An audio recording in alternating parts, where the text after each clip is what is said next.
täna siis läheme vaatame üle.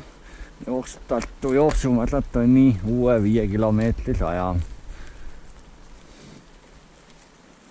Stardijoone pealt alustasime ja start läheb siis täpselt samamoodi nagu juba aastaid on 10 kilomeetrise aja start läinud. Ja kõigepealt laskume siis siia Elva jõe polsi peale.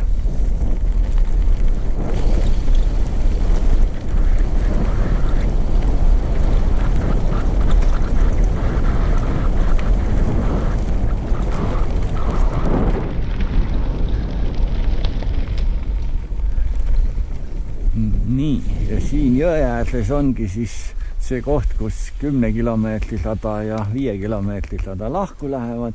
10 kilomeetris rada siit siis paremale ja 5 kilomeetris rada vasakule. Ja kohe tuleb siin siis pisikene tõusunukikene ka võtta. Aga midagi hullu siin kindlasti ei ole kellegil. Eriti nii võistluse alguses. Paremale jääb meist ilus vaade siia alla otku, kus tuul on oma väikest laastamistööst teinud, aga selline see Eestimaa loodus meil siin on.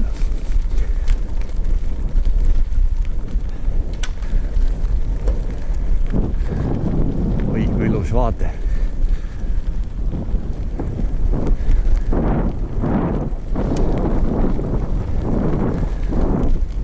Nagu näha on, siis pinnaseks on valdavalt siin hakkpuit, mis rattasõiduks just kõige mõnusam pinnas ei ole, aga jalutamiseks ja jooksmiseks kindlasti palju jalasõbralikum kui ka kruusatee.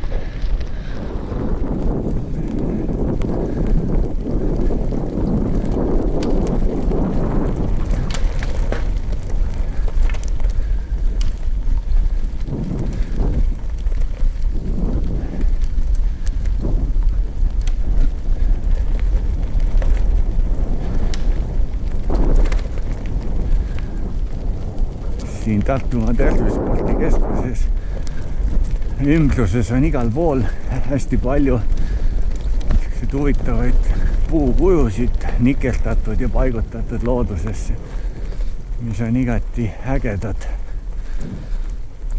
Nii. Paistab, et üks elav kasu on ka meil siin saja peal. Jõudu!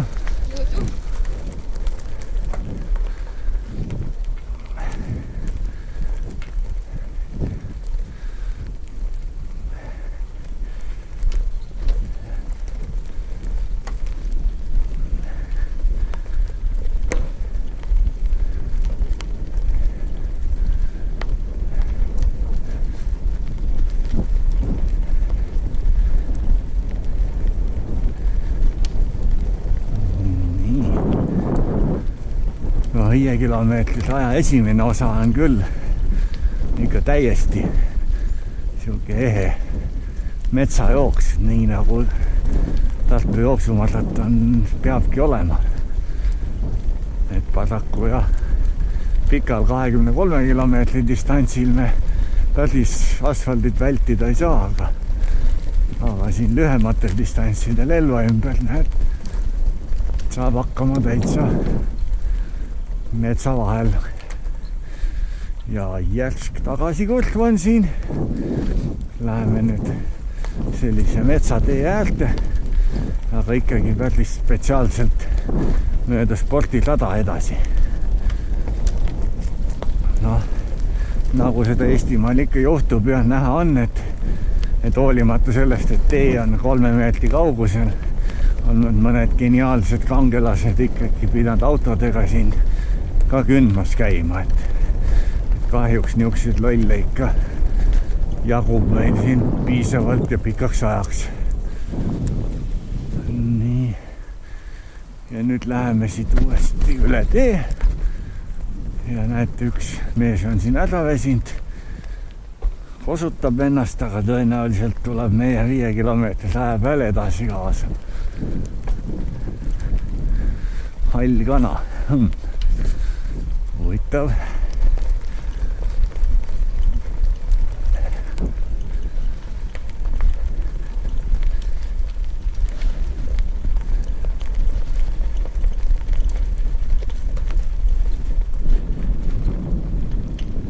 Külmakoll. Võiks öelda suisa mütoloogiline rada, mitte lihtne spordirada.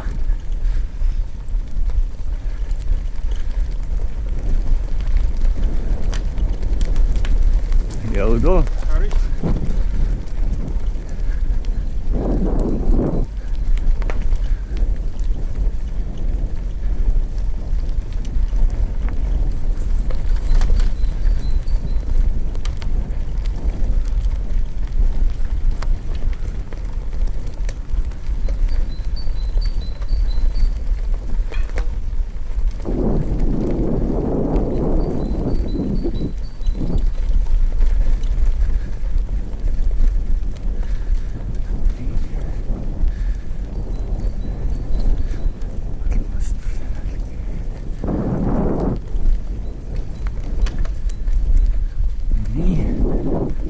Üks vend on siin täitsa sildakile visanud juba.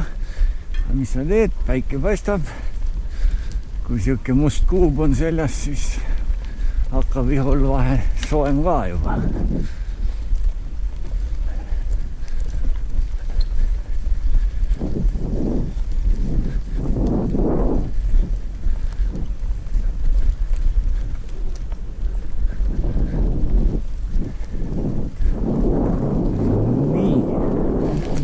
Nüüd kiri ütleb, et ohtlik laskumine, see vist on ikka rohkem ratturitele kui jooksjatele, kepikandjatele. Näete, nüüd läheme siit üle selle silla. Ilus vaade ja läheme Paisjärve teisele kaldale.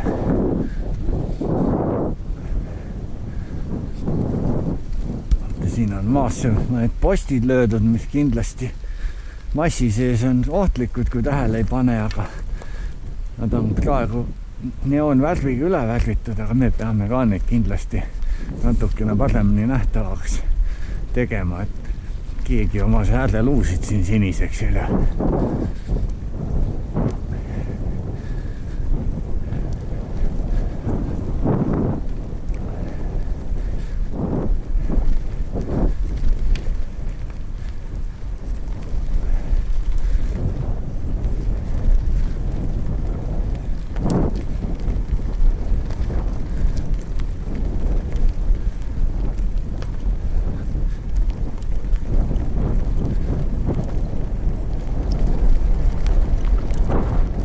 Siit oleks nüüd võimalik siukest kitsast single tracki mööda Paisjärve kallast edasi minna, aga kuna meil on rahvast palju rohkem kui 10, siis me läheme natukene laiemat siukest ametlikku jooksu ja suusarada mööda.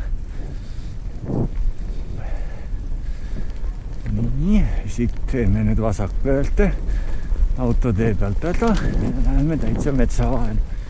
Et silt ütleb, et 2 kilomeetrit distantsist on läbitud.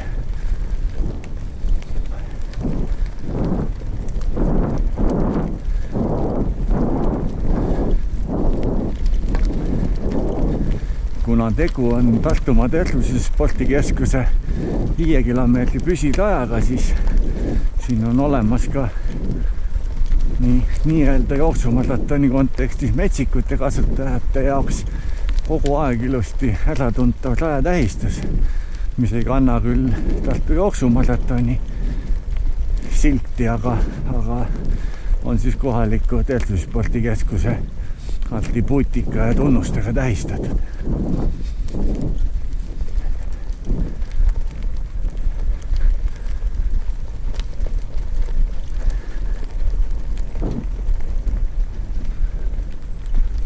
Väike tuulemurt on raja peale hukkunud, aga siin rajameistrid on vähemalt lada maha võtnud, et saame jala ilusti läbi juba.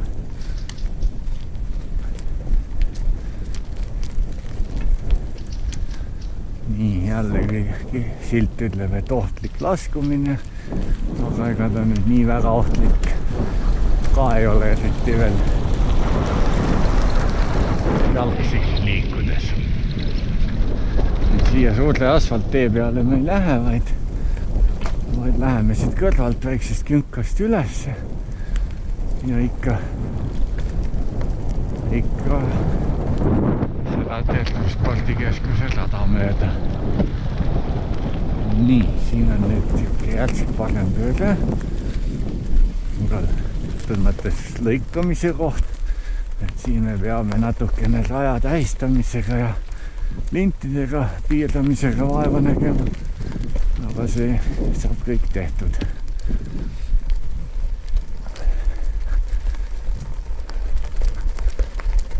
Nii. Nagu silt siin nüüd näitab, et 5 kilomeetri rada, mida meie läbime, läheb paremale ja 3 kilomeetri ja 1,5 kilomeetri rada otse. Ja siit me läheme siis üle selle Elvasse mineva asfalttee. Et siia peame kindlasti raja julgestaja panema jooksuajaks, et kes siis auto ja jooksjate vahel korda peab ja ikka jooksjatele rohelise tee annab. Nii. Vähe pikemad mehed siin saavad ka pealaevalt kuuseokstega kõdistatud natukene, aga siukse metsajooksu mõnu juurde käib ka selline asi.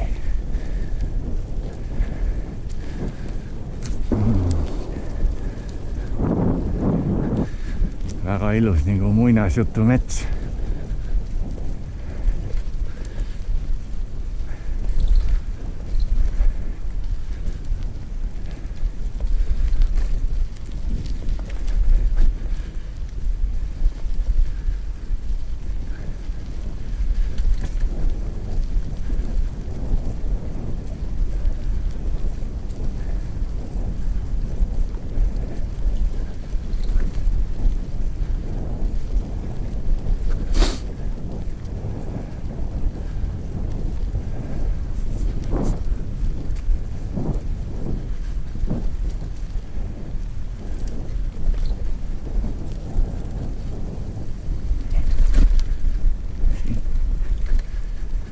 Siin tihedama metsa all on ka juurikaid rohkem, et siia ei ole kakkpuitu enam pantud, mis tegelikult minule meeldib isiklikult isegi rohkem, aga juurikaid on ja peab jala ette rohkem vaatama, et ei komistaks või jalga ei väänaks siin.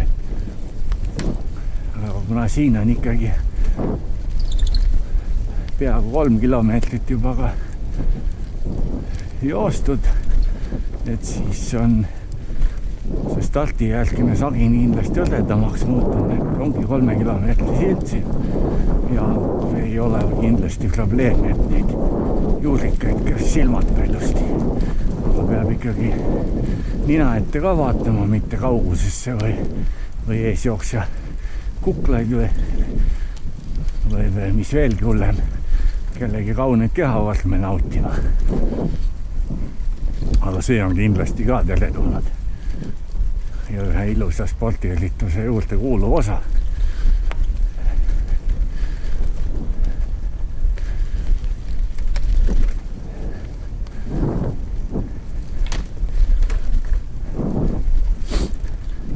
Nii, siin on vist üks discgolfiraja viskekoht, et see on natukene siuke halvasti nähtud platvorm, et siit tuleks ka kindlasti tähistada, et siia keegi aspaid pidi kinni ei jää ja kõhul ei lenda.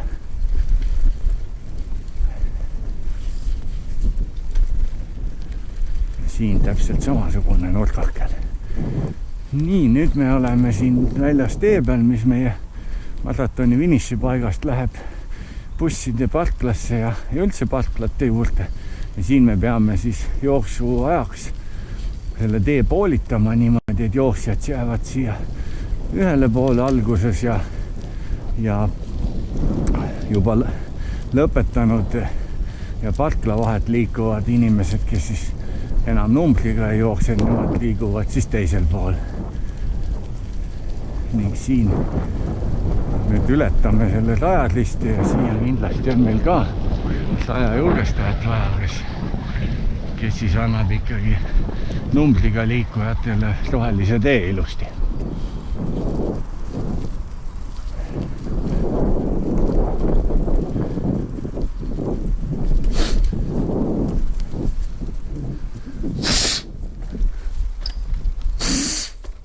Vabandust, nii jaheda ilmaga metsas ikka juhtub, nina kipub tatiseks minema.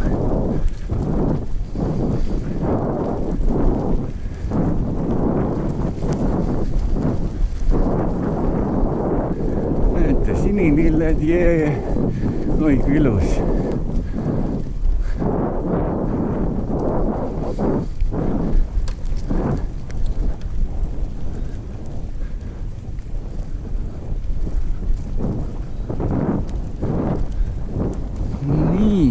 Hakkame välja jõudma siia jahilasketiiru juurde ja see on kindlasti paik, kus peab hädipäevadel ja tavalisel ajal ettevaatlik olema, et niisama julgelt siia laskeperimeetrisse sisse ei konda, sest mine tea, kuna võib haavlit tagumikku saada. Siit me läheme nüüd üle tee, kus meil siis maratoni ajal on parklasse sisse sõit ja siia paneme ka rajajulgestaja, kes siis autode ja jooksjate liikumist reguleerib ilusti.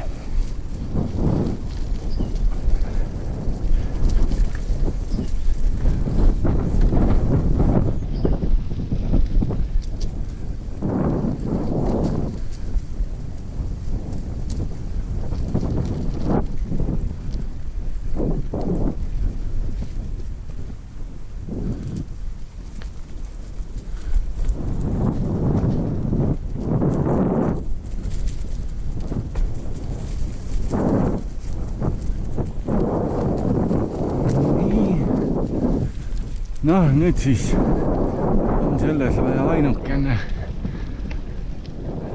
nii-öelda asfalti jupikene. Õnneks on see ka juba poolenisti roheliste mätaste alla jäänud, aga see on siis kunagise 80. aastate kuulsuslike Tartu maratoni finišiplats, Elva jahilasketiir. Tänaseks me oleme siis kolinud siit vähe kaugemale ja jätnud selle platsi jahilaskjate päralt ja kasutame seda nüüd siis autoparklana. Aga nüüd siis ka 5 kilomeetri raja ühe osana.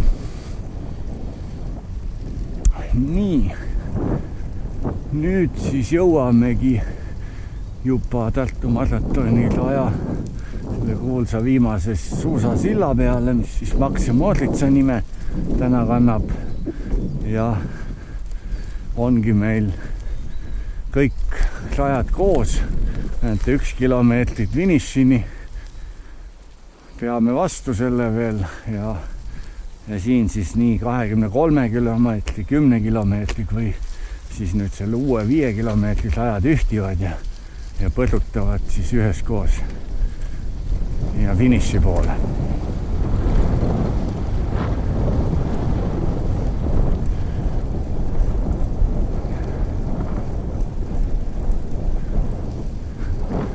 See lõik peaks nüüd olema kõikidele Tartu maratoni sõpradele juba väga tuntud. Kes ise kaasa löövad, siis saavad 3 korda aastas vähemalt seda sama rada sõita. Kes siis teleka ees või arvutiekraanilt vaatab, siis on kindlasti näinud neid, kellele kergendavad, kellele vaevad ikka viimaseid 100 meetreid enne Tartu maratoni finišit.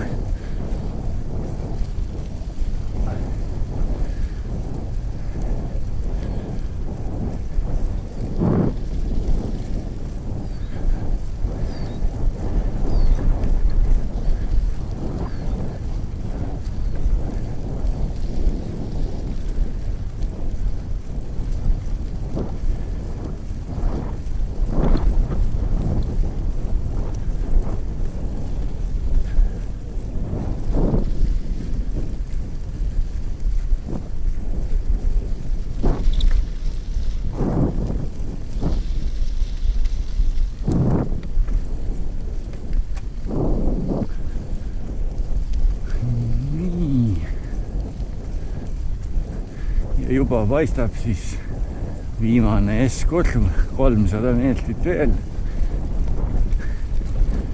Ja siis 100 meetri pärast avanebki meie ees finišisilke, mis siis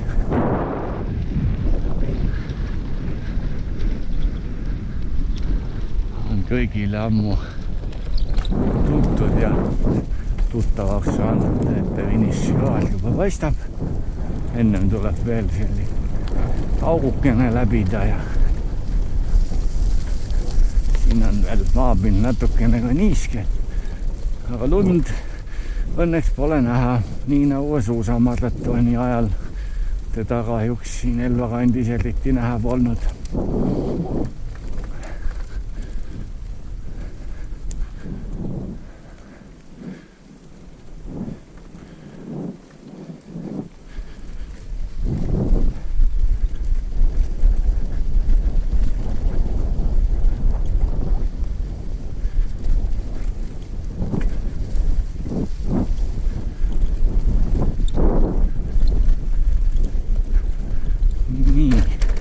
Jalgpalliga lähevad loomulikult ikka jooksuajaks võtame eest ära, nii et seda hirmu pole, aga seni saab siin muruplatsi lustida ja palli mängida ilusti.